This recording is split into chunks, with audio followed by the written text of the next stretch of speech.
You ask Tiger to solve. This deals with linear equations with one unknown. The final result is t equals 4/3. Let's solve it step by step. Simplify the expression. Expand the parentheses. Simplify the arithmetic. Combine like terms. Group all constants on the right side of the equation. Add 12 to both sides. Simplify the arithmetic.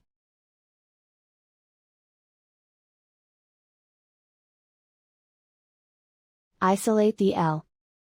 Divide both sides by 9. Simplify the fraction. Find the greatest common factor of the numerator and denominator.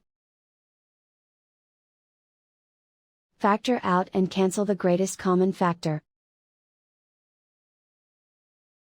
And so the final result is t equals 4/3.